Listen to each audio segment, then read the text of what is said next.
네, 안녕하십니까. 존경하는 서울시민 여러분. 교육위원회에서 활동하고 있는 더불어민주당 비례대표 최재란 의원입니다. 지난 4일 국민주권정부가 출범했습니다. 국민주권이 일상적으로 국정에 반영되는 진정한 민주공화국을 만들겠다는 이재명 대통령의 의지가 담겼다고 하겠습니다. 국민주권 정부는 내란을 극복하고 민생 경제를 회복시키며 분열된 대한민국 통합과 성장을 목표로 합니다. 저도 진짜 대한민국을 만들기 위해 서울시민 여러분과 함께할 것을 약속드리며 시정 질문을 시작하겠습니다. 교육감님 답변대로 나와주십시오.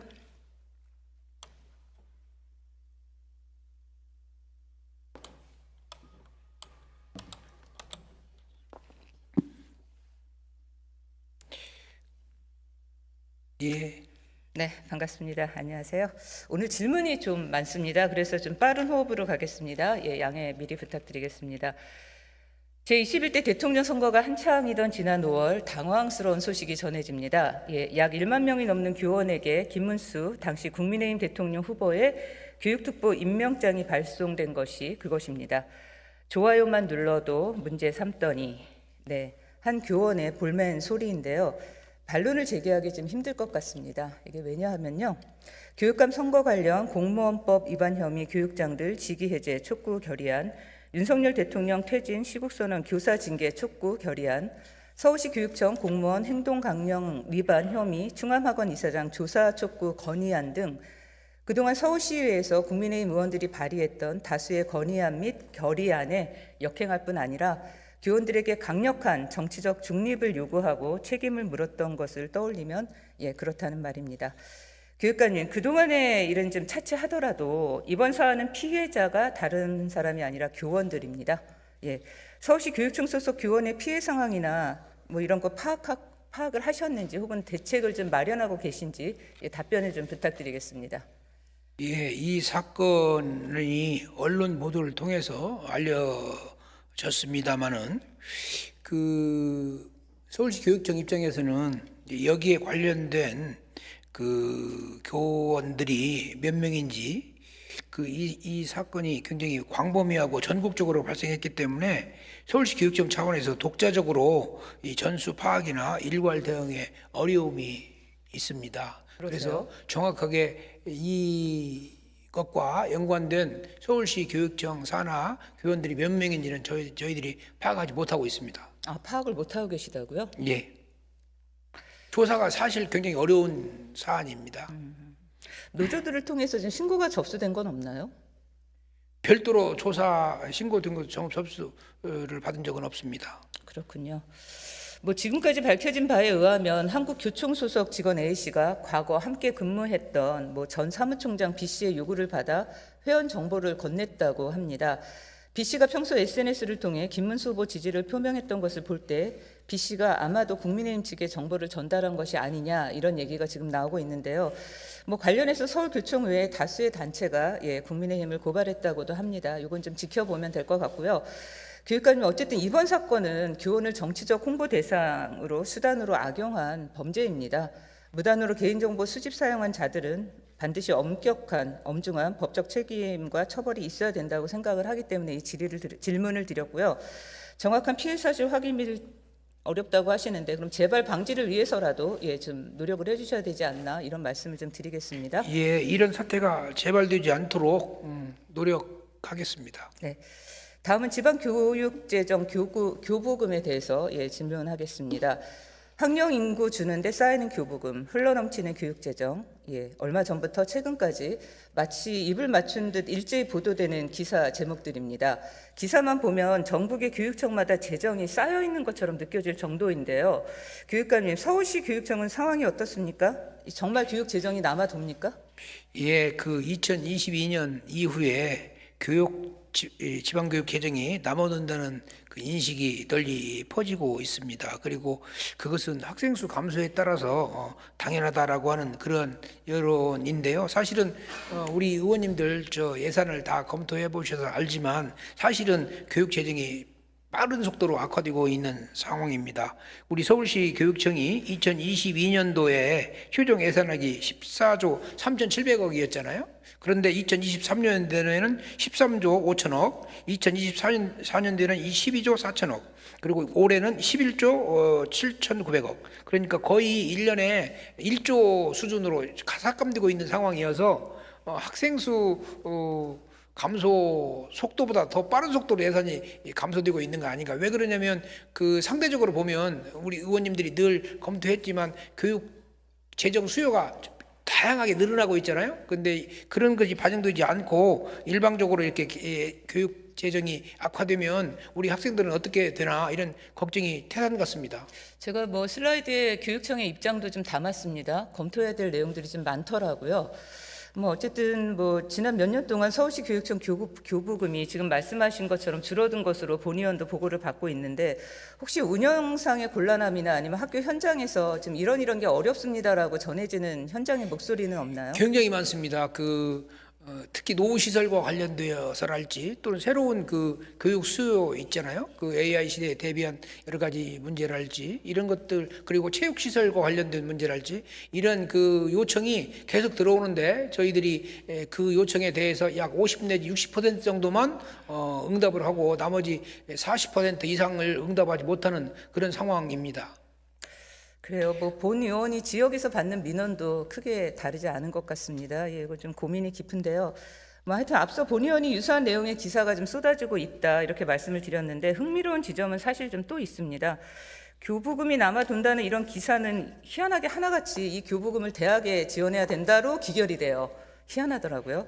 뭐 본 의원이 지난 시정질문에서 사립재단의 그 법정 부담금 납입에 대해서 거론한 적이 있는데 당시 대학은 더 심각하다라는 목소리가 상당히 많이 전해졌어요. 근데 대학은 우리 교육청 관련 사무가 아닌지라 거론하지 않았었는데 이런 주장이 반복적으로 나오는 이유가 뭔지 지금 교육청 차원에서도 파악을 하셔야 되는 게 아닌가 이런 생각이 좀 들고요. 저는 이제 그 문제와 관련해서 기재부와 좀 더 심도 있는 논의를 통해서 현재 그 실정을 알려야 한다고 생각하고요. 근데 이것과 밀접하게 연결되는 문제가 교원 수 감축인데 교원 수 감축은 얼마 전에 처음으로 교육부가 아닌 행안부와 논의를 해서 현재 실정을 정확하게 알리는 그런 방향으로 저희들이 이 업무를 진행을 한 바가 있습니다. 그래서 이 교육부만의 문제가 아니고 교육부 뒤에 이 행안부와 기재부의 문제가 있어서 교육청이 직접 행안부와 그리고 기재부와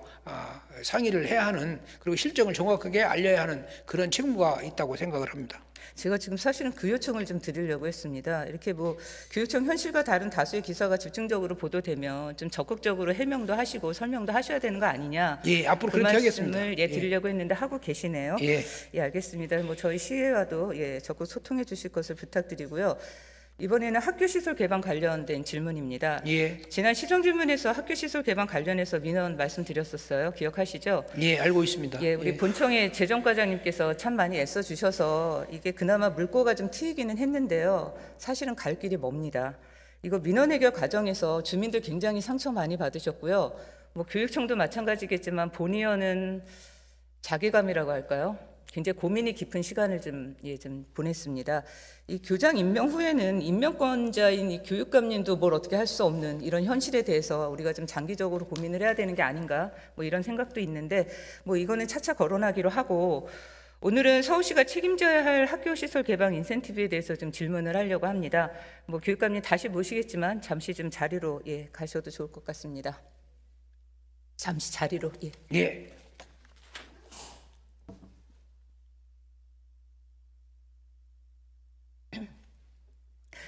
체육시설의 설치 이용에 관한 법률을 보면 국가와 지방자치단체는 대통령령으로 정하는 바에 따라 거주지와 가까운 곳에서 쉽게 이용할 수 있는 생활체육시설을 설치, 운영해야 한다고 명시되어 있습니다.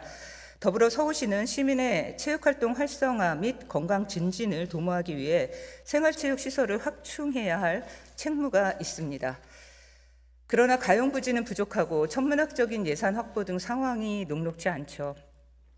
아마도 그래서 지역 내 학교의 운동장이나 체육관 등을 활용, 시민들의 생활체육 수요 충족을 꾀했을 거라고 이해를 합니다. 그러면서 질문을 좀 이어가겠는데요. 평생교육국장님 답변대로 나와주십시오.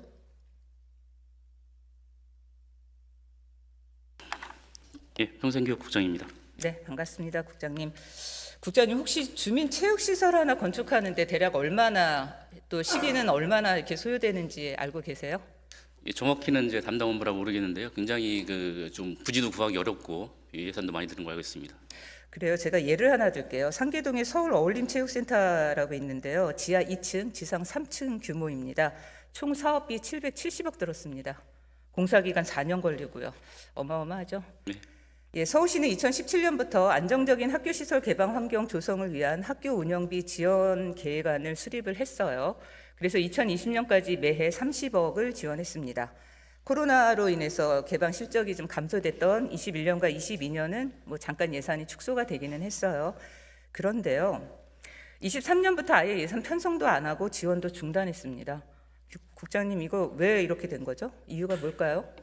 예, 거기는 이제 여러 가지 이유가 있는데요. 아까 교육감님께서 교육청 재정에 대해서 설명을 좀 해주셨지만 그 당시 이제 22년, 23년도에 그 교육청과 서울시의 재정 상황들을 보면 지금 그 당시 교육청은 이제 22년도에는 이제 한 1조 2천억 정도가 흑자가 났고요. 23년도에는 이제 1조 3천억이 났고 반면에 이제 서울시는 22년도에만 3조 5천억 적자가 나고 연속으로 적자가 나는 상황이었습니다. 이런 상황에서 이제 교육청에 대한 법정 전출금은 계속 증가되는 상황이었습니다. 그래서 19년 대비해서 23년도에 이제 1조 가까이 증액이 됐고 이런 상황에서 이제 그 교육청에 이제 기금들이 있는데 이 기금이 이제 21년도 대비해서 23년도에 25배가 증가한 2조 8,700억이 되었습니다. 아니 왜 남의 기금을 들여다보시는 아니 거예요? 그러니까 이게 사실은 교육청과 서울시 같이 재정적인 상황들을 판단해서 이런 지원금이 나가는 거라 말씀을 드리는 겁니다. 그리고 이제 그 21년도에는 그 새롭게 교육시설 환경 개선금이 신설이 됐습니다. 여기에 이제 23년도 조성액이 1조 2,699억이었고요. 또 22년도에는 통합교육재정 안정화기금이 신설이 돼서 23년도 조성액이 1조 4,636억이었습니다. 이런 상황이 이렇다 보니 서울시 재정과 이제 교육청 재정들을 좀 전반적으로 판단해서 저희들이 경비 보조의 예산의 편성 기조를 학교 복지라든지 학생 복지라든지 어떤 그 안전에 관련된 사항은 유지하되 이 시설 개선에 관련된 사업들은 좀 신설된 기금을 활용하자 이런 취지가 있어서 거기에 따라서 축소가 되었고요. 아울러 이제 그 평생교육과 사업과 별도로 2019년부터 이제 그 관광체육부에서 국비 지원이 돼서 하던 이제 학교 체육시설 개방 개보수 지원 사업이 있습니다. 사실은 이 사업들이 대상과 목적이 중복이 되는데 23년도에 국비가 중단이 되는 상황이 돼서 그 부분들을 두 개 사업을 좀 분석을 하면서 중복성을 해소하고 좀 더 효과적인 사업이 어떤 걸까를 판단했을 때 관광체육계 사업이 더 효과적인 사업이라고 판단이 돼서 이 부분을 이제 전액 시비로 편성해서 추진하면서 평생교육국에서는 그런 사업 편성 안 하게 되었습니다. 굉장히 길게 설명해 주시네요. 제가 자료 요청했을 때 굉장히 짧게 왔는데 저한테 자료 제출한 거는 뭐 교육경비 보조금 사업으로 진행을 하겠다, 뭐 교육감 관장 사무에 해당한다, 뭐 이 정도로 답변을 주셨거든요. 근데 일단 지금 말씀하신 거에서 제가 지금 이의를 제기할 거는 서울시 적자 뭐 입폭은 뭐 일단 차치하더라도 지금 개보수 중심으로 시설 지원하고 인센티브는 영역이 다릅니다. 중복되지 않습니다. 인센티브는 운영비를 지원하는 거고요. 시설 개선은 말 그대로 시설 개선이에요. 이게 중복된다라고 말씀하시면 안 된다고 말씀을 드리면서 지금 말을 계속 이어나가겠습니다. 어쨌든 제가 그러니까 보고받은 바로는 미편성 사유가 지방교육자치에 관한 법률 제20조를 거론을 했었어요. 저한테. 그래서 시설 개방 환경 조성 위한 학교 운영비 지원 계획안 처음 수립할 때도 이 법이 존재를 했는데 왜 이제 와서, 그때도 교육감 사무였는데 이제 와서 교육감 사무라고 이렇게 주체를 거론하면서 책임을 회피하느냐, 이 말씀을 좀 드리고 싶고요. 다시 좀 원론적인 좀 질문을 드리겠습니다.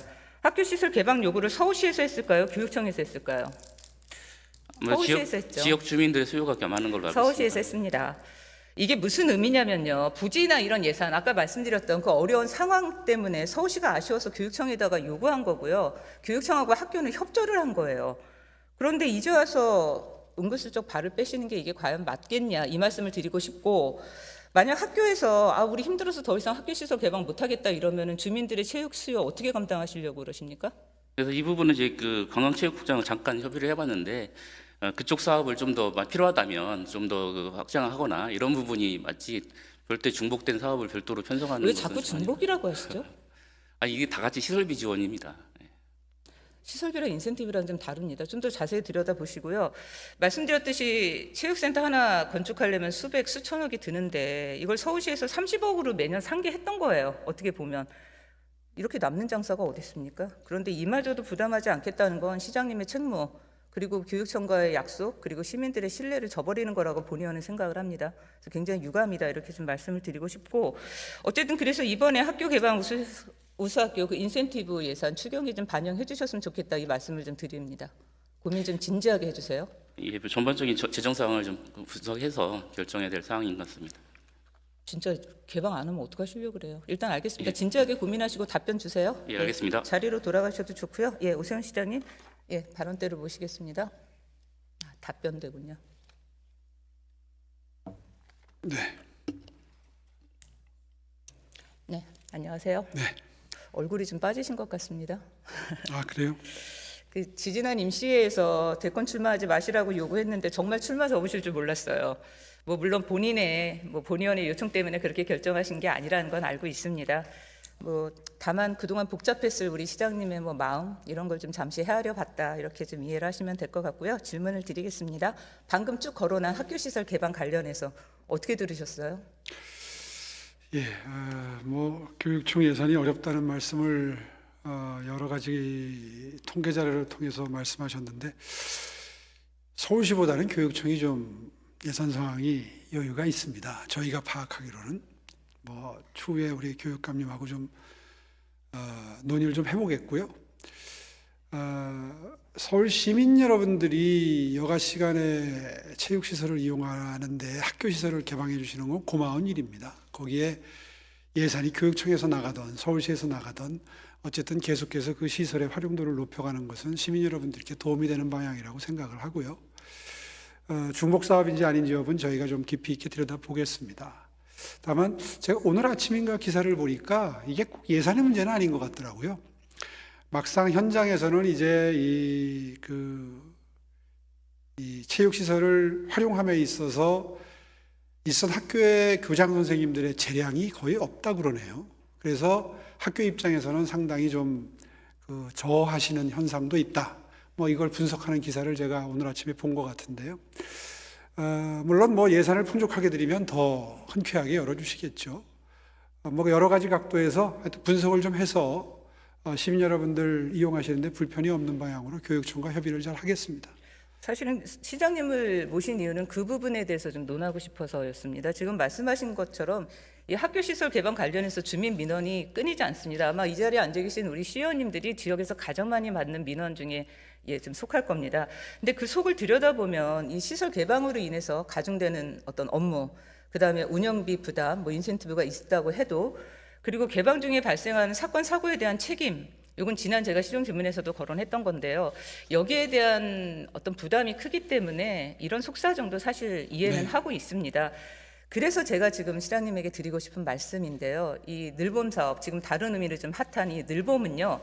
학교는 공간을, 그리고 관리는 지자체가 이런 시스템으로 돌아가고 있습니다. 그래서 저도 궁극적으로 장기적으로는 이 학교 시설 개방도 시설은 학교가 제공을 하되 운영과 관리는 지자체에서 하는 게 맞지 않냐, 이걸 좀 진지하게 고민하고 연구를 해야 되지 않느냐라는 말씀을 드리고 싶어서 시장님을 모셨어요. 그럼 학교에 대한 고민도 좀 무게도 내려놓고, 그리고 예산이나 이런 것들도 일률적으로 지자체에서 좀 관리 감독을 할 수 있지 않겠나 이런 생각이 들어서 이 부분에 대해서 좀 진지하게 좀 고민 좀 해주시고 좀 살펴봐 주셨으면 해서 좀 자리로 모셨던 겁니다. 네. 하여튼 지자체에서 필요해서 요구한 개방이에요. 그러니까 좀 더 책임감 있게 이걸 좀 들여다 보셨으면 좋겠다 이 말씀을 드리고요. 어쨌든 긴 호흡은 좀 필요하겠지만 제가 말씀드린 모든 부분에 대해서 좀 진지하게 고민해 주시고 일단은 급한 대로 이번 추경 때 인센티브 해주세요. 일단 하여튼 제가 보고받기로는 이번에는 검토하기가 좀 어렵겠다는 건데 왜 그러세요? 검토하겠습니다. 검토만 하지 마시고 주셔야 됩니다. 네, 자리로 돌아가셔도 좋습니다. 우리 교육감님 다시 모시겠습니다.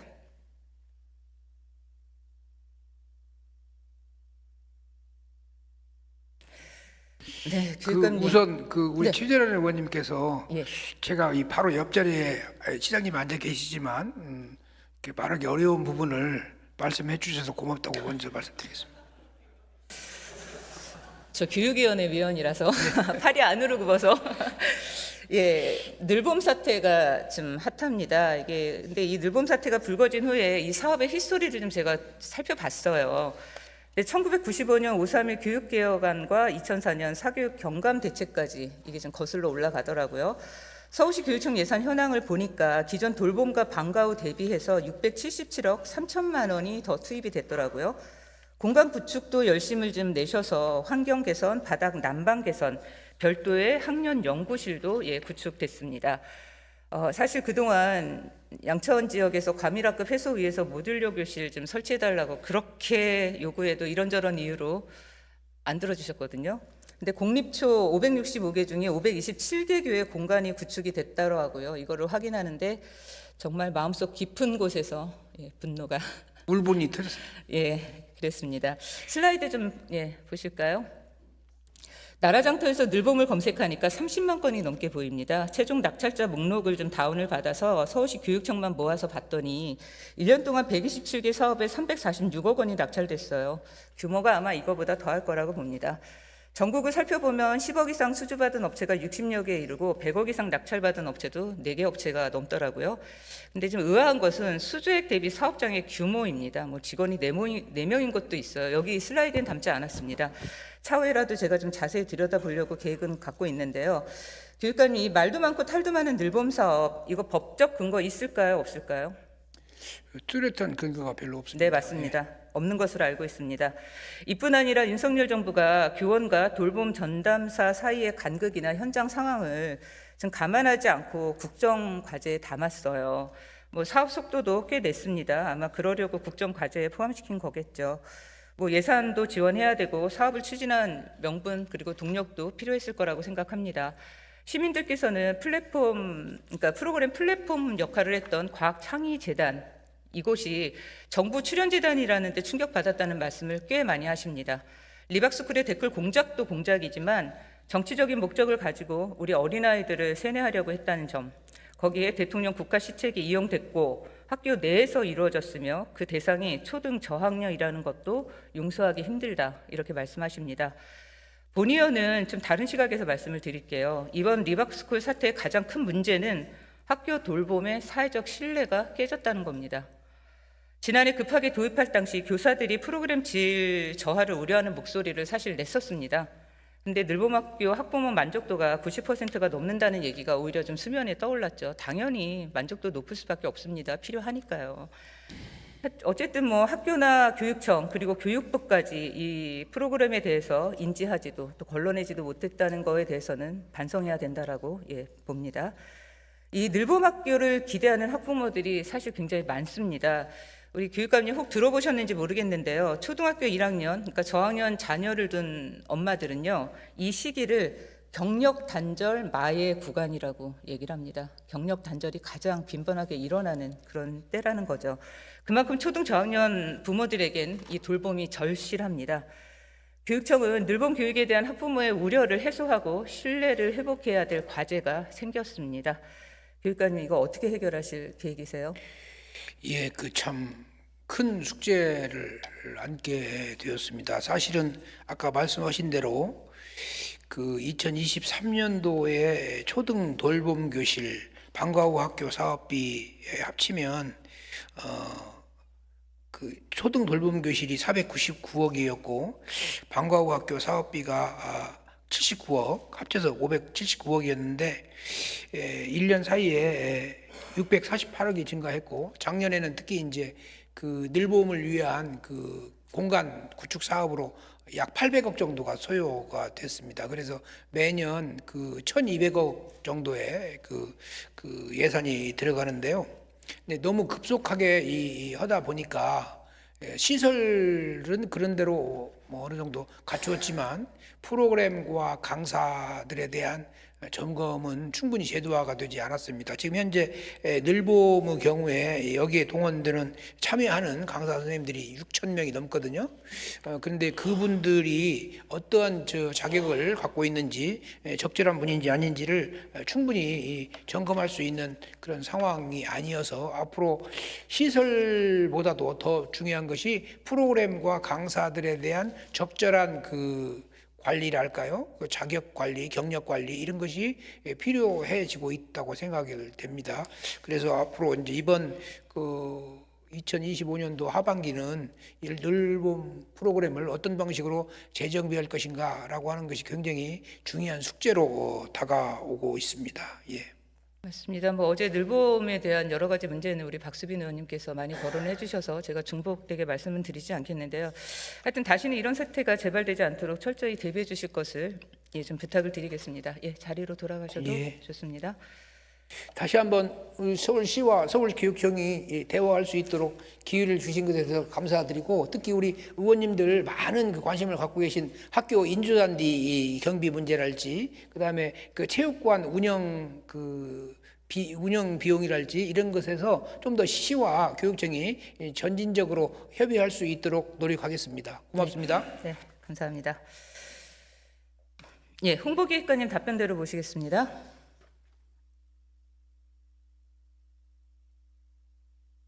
홍보기획관 민승우입니다. 제가 너무 여유를 부렸나 봅니다. 시간이 좀 부족해서 빨리 읽겠습니다. 네.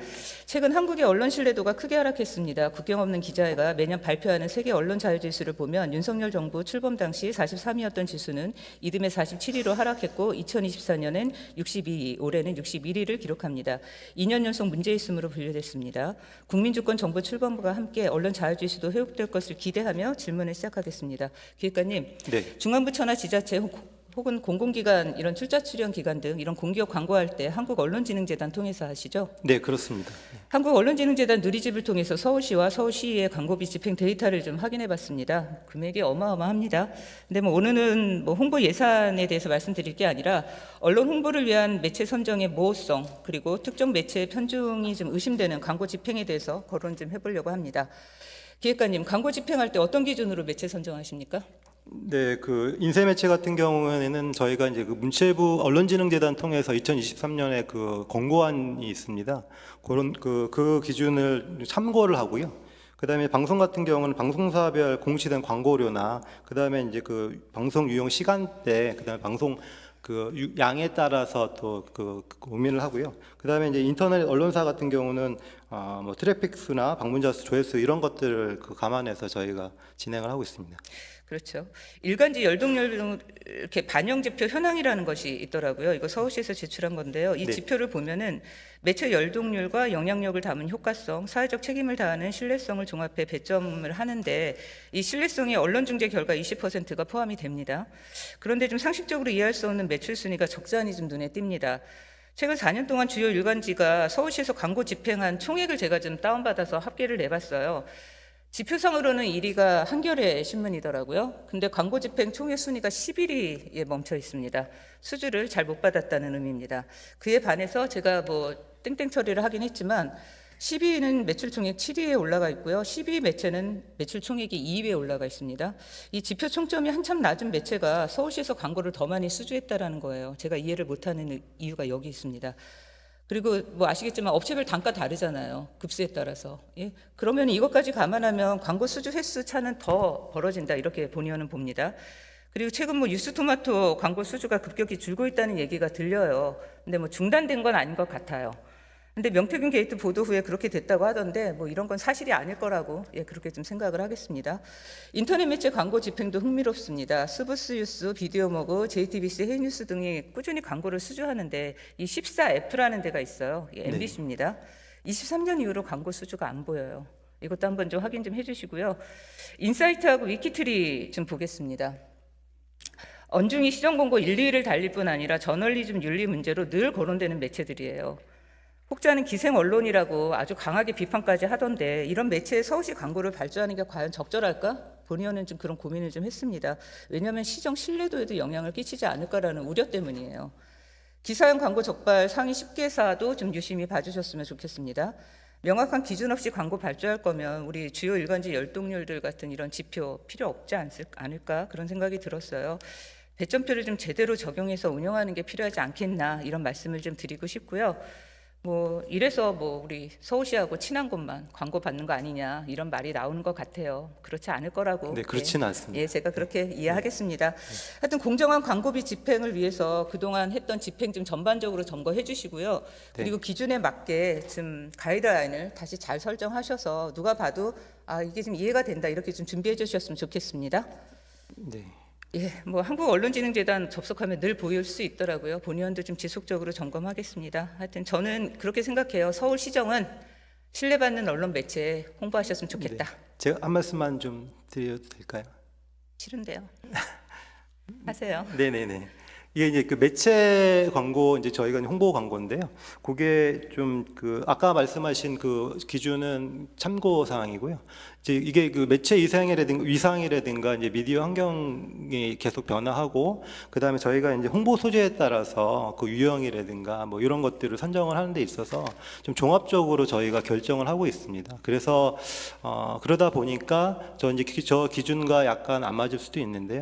그런 사항을 좀 감안해 주시면 좋겠고요. 그래도 이게 근데 지표 1위가 네네. 총액 수주가 10일인 건 좀 말이 안 되지 않을까요? 근데 이제 요 지표가 이제 그 문체부 권고사항 2023년 나오는 건데요. 이제 그 저희 서울시뿐만 아니라 그 다른 공공기관, 그다음 민간기업까지도 아마 그 굉장히 다양하게 지금 매체 선정을 하고 있는 걸로 알고 있습니다. 그래서 이게 매체 선정이 일률적으로 하기는 매우 어려운 그 부문이라는 걸 이해합니다. 이해하고요. 그래도 딱 봤을 때 이건 좀 상식적이다 싶게 그렇게 좀 균등하게 됐으면 좋겠다라는 말씀 드릴게요. 네, 자리로 고맙습니다. 돌아가셔도 네. 좋습니다.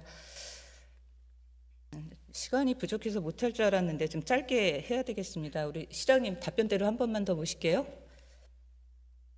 주택실장님하고 SH공사 임직원분들도 함께 들어주십시오. 얼마 전 돈으로 피한 소셜믹스 원칙이 무너졌다는 제목으로 기사가 꽤 많이 났었습니다. 강남구 대치동 구마을 3지구 얘기입니다. 보고 혹시 받으셨습니까? 네. 예. 이번 사례는 서울시 소셜믹스 정책의 실효성 논란을 불러왔습니다. 재발 가능성 충분히 있기 때문에 주택실은 정책 요거 뭐 좀 개정만 기다리지 마시고 법령 개정만 기다리지 마시고 좀 구체적인 대안을 마련하시고 본의원에게 따로 좀 보고 좀 해주십시오.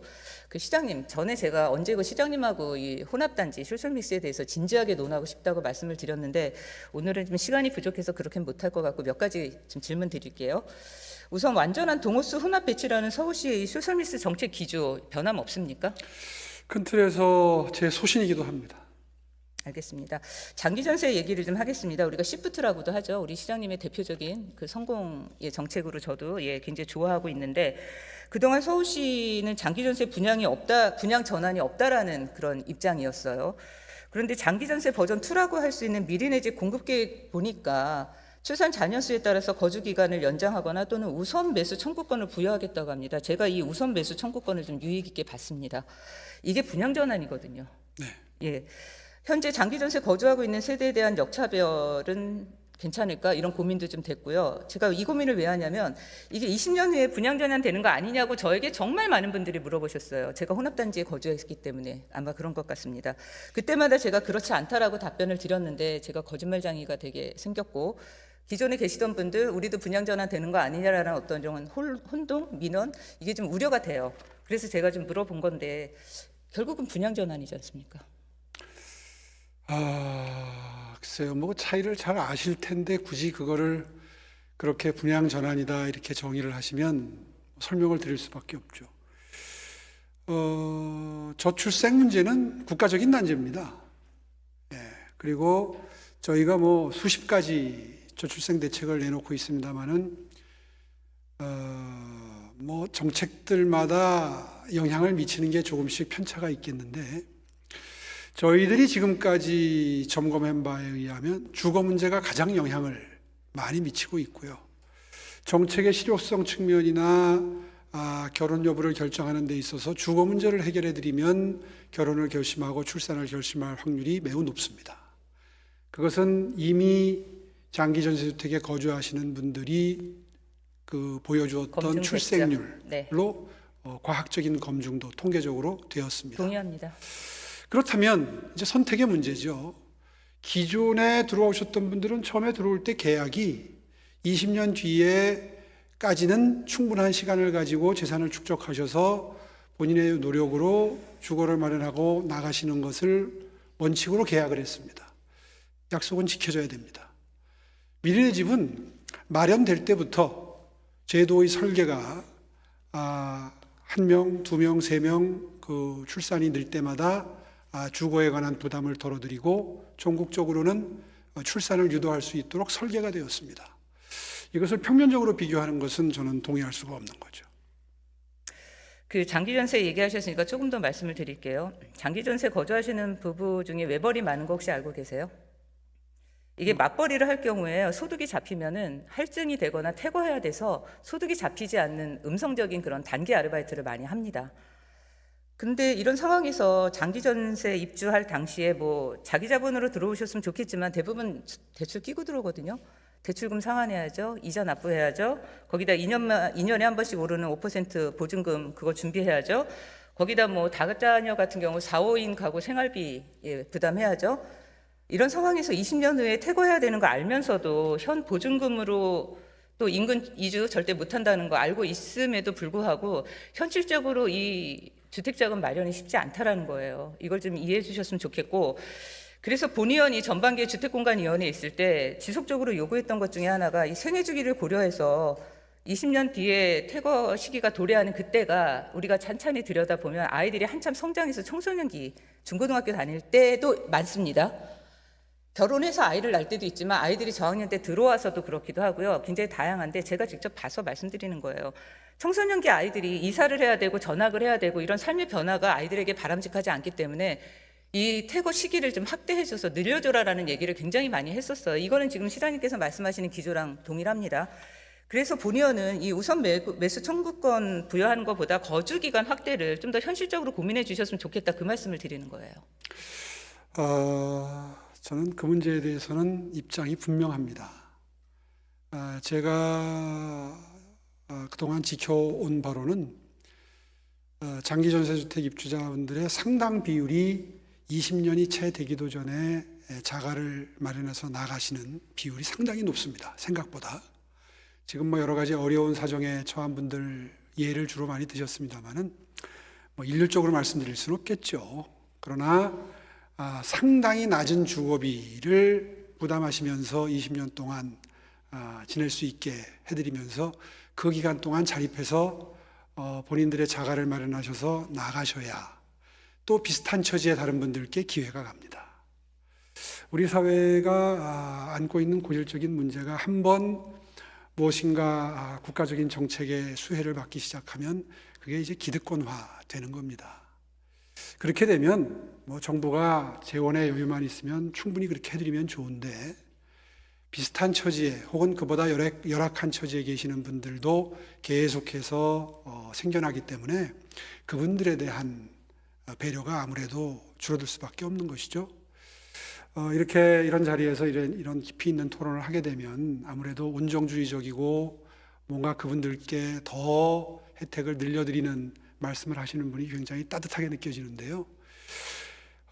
저라고 그렇게 냉정하게 보이고 싶겠습니까?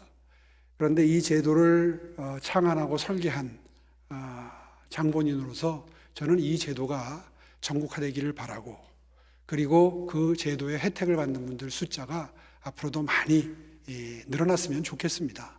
그렇게 하기 위해서라도 당초 설계된 대로 원칙대로 가는 것이 저는 도움이 된다고 생각합니다. 그러면 연장에 대해서는 생각이 없으시다? 20년이 되면 또 다른 분들이 그 집에 들어가기 위해서 기다리는 분들이 많습니다. 그거는 알고 있죠. 그리고 더 많은 분들에게 기회를 제공해야 되는 것도 맞고 장기 전세가 주거 사다리의 역할을 한다라는 거에 대해서도 충분히 공감합니다. 제가 늘 말씀드리잖아요. 장기 전세 저 되게 좋아한다고. 근데 이런저런 사례, 지금 조금 전에 말씀하신 사례에 대해서 좀 구체적인 데이터를 좀 받아봤으면 좋겠습니다. 혹시 있다면 좀 제출을 해주시고요. 예, 이건 좀 더 고민을 좀 해주시죠. 예. 네. 예, 자리로 돌아오셔도 좋습니다.